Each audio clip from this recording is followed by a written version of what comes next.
Israel is doing with all of the money that the U.S. is funneling over there. And basically also, just in keeping with what we talked about earlier, that Palestine being a very important holy place for all the Muslims, it should be defended, and that it is really one of the central focuses of our struggle. So the pamphlet will just basically cover that.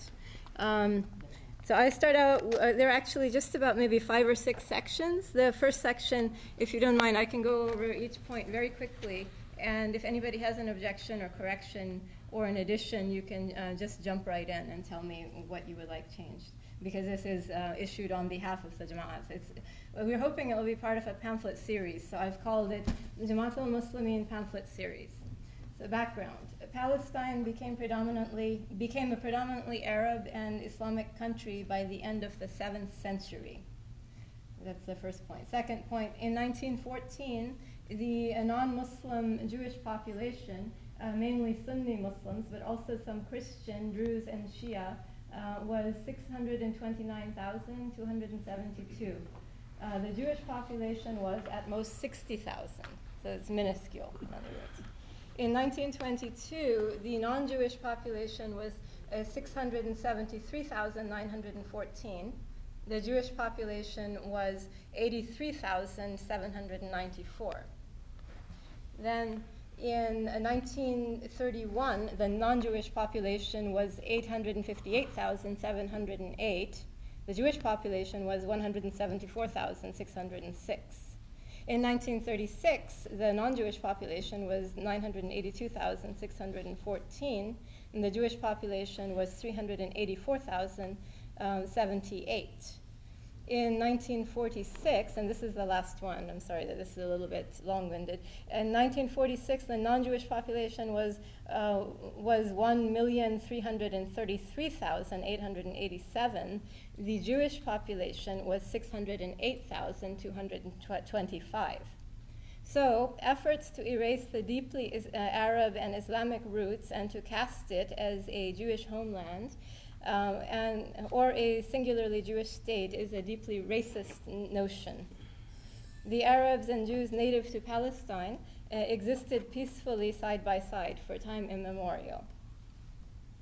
All maps printed prior to 1948 show Palestine in the territory now designated Israel. During the years 1920 through 1948, the British ruled Palestine.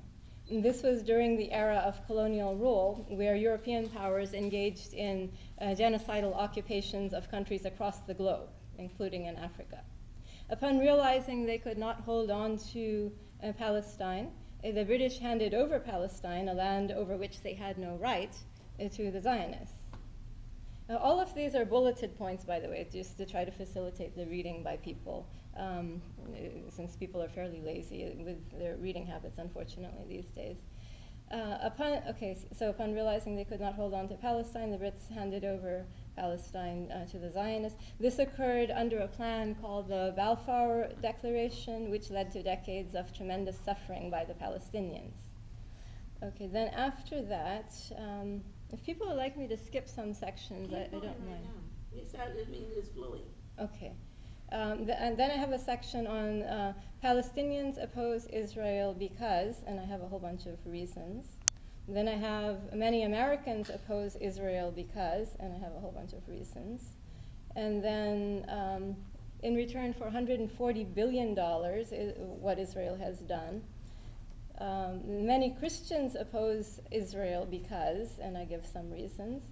And then many Muslims, non-Palestinians, oppose Israel because, and then I give the reasons for that. And then Jews who follow the Torah oppose Israel because, and I give some reasons for that. And then I have what the UN says about Israel. And then I'll have also, this part is not quite complete, but the Human Rights Watch reports on Israel and what Amnesty International has to say about Israel with their current reports. And then just the conclusion. So, I mean, I can read a couple more sections if people are interested. Otherwise, I can email it to people for review, whatever What's the people conclusion? think. Okay.